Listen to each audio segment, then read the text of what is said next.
they don't know what's going on. The people that work at these stores, they have no idea what's happening.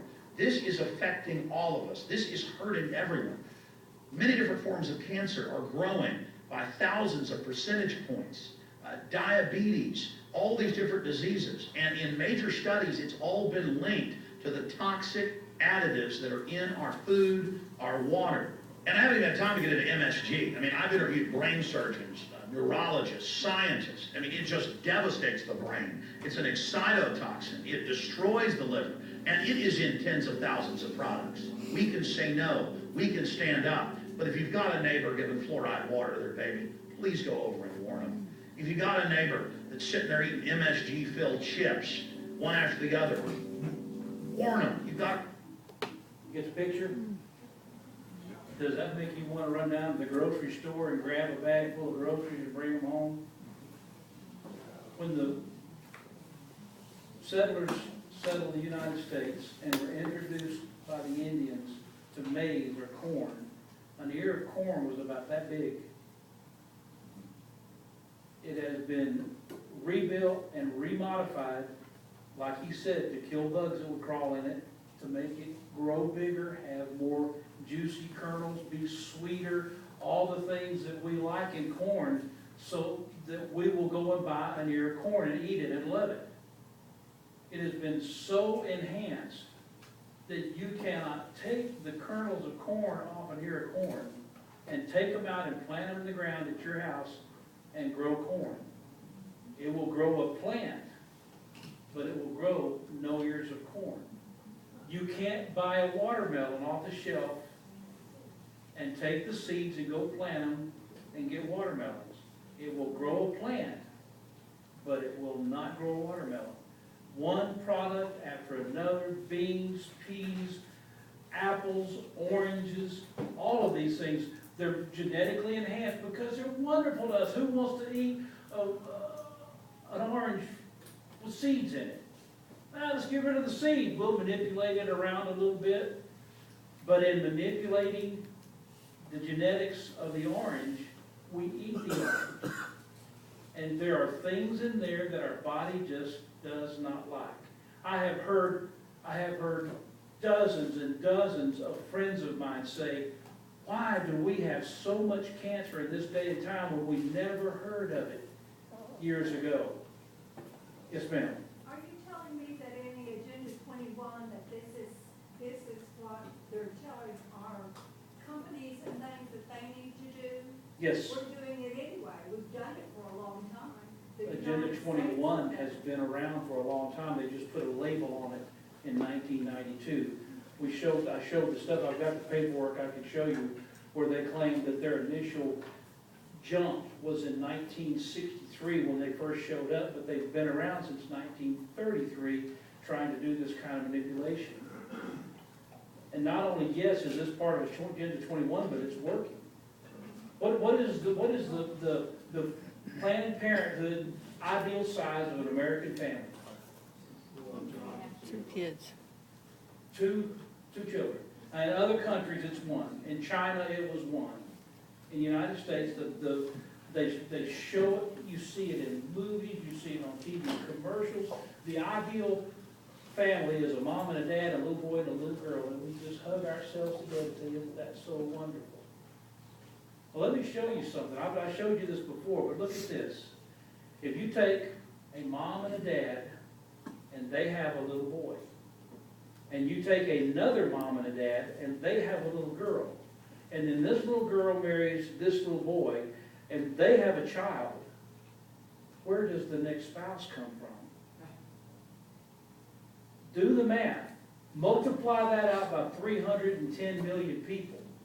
If every couple has 2 children instead of 3 or 4, have 2 children, what happens to the population of the United States as we know it? It goes away. But let's just say you have 10 kids. What happens? That is the plan of the Muslim faith. They take over by population absorption. Agenda 21 as he said, would have us have one child per family. The reason? To shrink the population of the world. If you've just been here, lots of you didn't hear, but the first meeting here, I played you a cut from Bill Gates, talking about how the population of the world was gonna be a problem. 6.8 billion people in the world, 9 billion within just a few years, and we're gonna keep it at 6.8 billion, and here's how he said we're gonna do it. Vaccinations, health care, and planned families.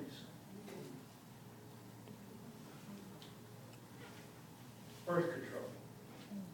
Do you think they're on our side? Do you think that the healthcare system is on our side? Do you think that they're getting ready to help us have a full and healthy life? Dan? Kind of along this line too, one of the things you brought up, I guess, a couple of meetings ago, was this whole thing about sustainable development. Last week, during one of the special orders in the Congress, Congressman Rohrbacher had a 1-hour special order. And for 1 hour, he read off grants that were being given, that were being appropriated by the United States Congress to give to China. And I mean, it was like anywhere from like $2 million here to $500,000 there, $43,000 there.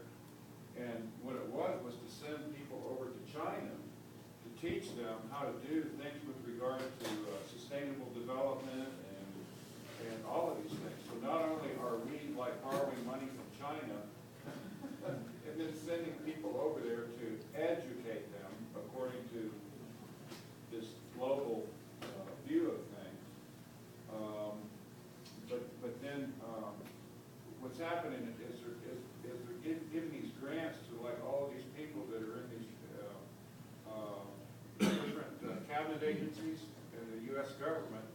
Plus, they're sending over experts from universities, so they're getting buy-in from the universities by paying them money to send people over there to essentially teach the Chinese how to develop themselves in this new global sustainable development way of doing that.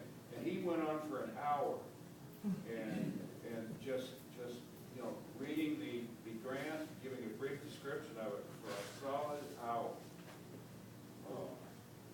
Chinese people are gonna be done away with in just a few generations because they practice the law of one child per family. And they actually killed or aborted female babies because they preferred the male babies to work their farms and work their businesses.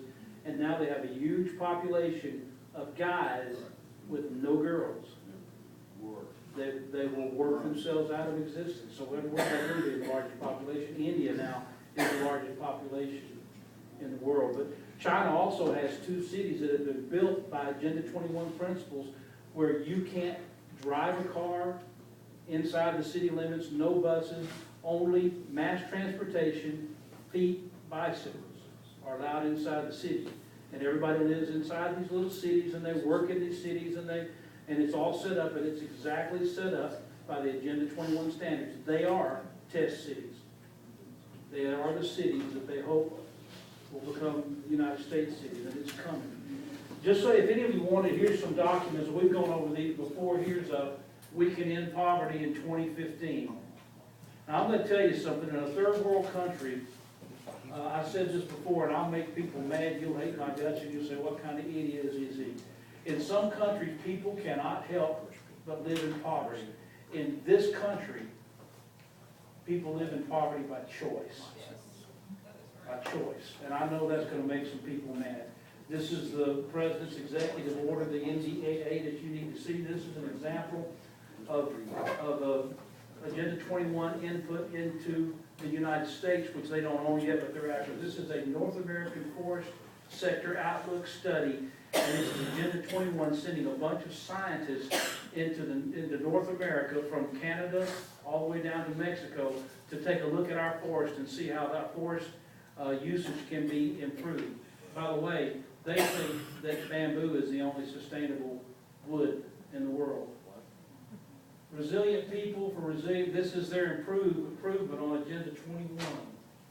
21 issues for the 21st century. They are headed down to Rio de Janeiro to have their next Agenda 21 meeting right now, and these are the things they want to change. OG&E accepted money to do the smart grids from. It's all part of it. 21. It's all part of it. $160 billion, and when they take money from grants for Agenda 21, they're obligated to do exactly what they are supposed to do, and OG&E has said. Now, lest you think that I'm still pulling the wool over your eyes, what I have in my hand right now are things that I received in my email this week, on Tuesday of this week. All of these came in one day, and they come in like this every day. Let me just read some stuff to you. This first one is Senator Jim Inhofe. It's a press release. For the first time in U.S. history, LOS, which is the Law of Sea Treaty, will create an international body that can tax this country, said Inhofe. Royalties, despite the misinformation that Chairman Kerry provided, will go from the U.S. Treasury to an international group located in Kingston, Jamaica. From there, the funds will be redistributed to the developing world, including to regimes that are corrupt and despotic. That is redistribution of wealth on a global scale. There could, Why didn't they stop it when they knew it was coming? this senator is trying to fight it. But it's one of, this is Agenda 21, what they're trying to do, this lost treaty, what they're trying to do, and I won't keep going through all this, but what they're trying to do is take over control of the sea, because right now, we have a law jurisdiction for a certain distance off our shorelines, and every other country does, but out in the ocean, there aren't any laws, there's just treaties. Agenda 21 wants control of that. They say we're destroying the fish, we're destroying the water, and my goodness, we may be doing some of that, but there's no reason to turn over control of the world to these bunch of idiots because we've got too much trash floating in the ocean. You know, let's get a ship, let's go out and collect the trash, and let's stop putting it out there. I mean, the things are simple without getting crazy about it.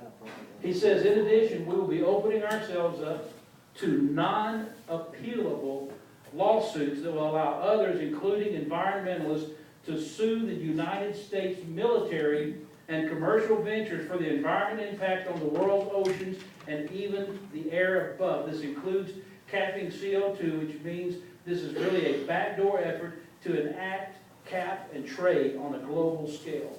They couldn't pass it through Congress, so let's take it to the UN Agenda 21 and see what we can do. This one's crazy. Just came across my desk. It's dated May 23rd. Beginning next month, drones, you know, the big drones that you see flying in Iraq and Iran and Afghanistan that they use to spy and look at people, and they also have an arm they can shoot somebody from a drone. Drones will begin flying across America. Across America. This is their anecdotal stuff.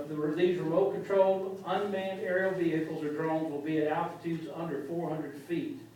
So while you're putting burgers on the grill, while your kids are jumping on the trampoline, while you're standing in the street talking to the neighbor, blah, blah, blah, the eyes of the U.S. government will be upon you by law. And the Air Force has just announced they can keep any personal information they collect for 90 days without any reason. Flying over your house, they see something, they can keep it, they can review that information to make sure that you are not a terrorist. Collected imagery may incidentally include U.S. persons or private property without consent.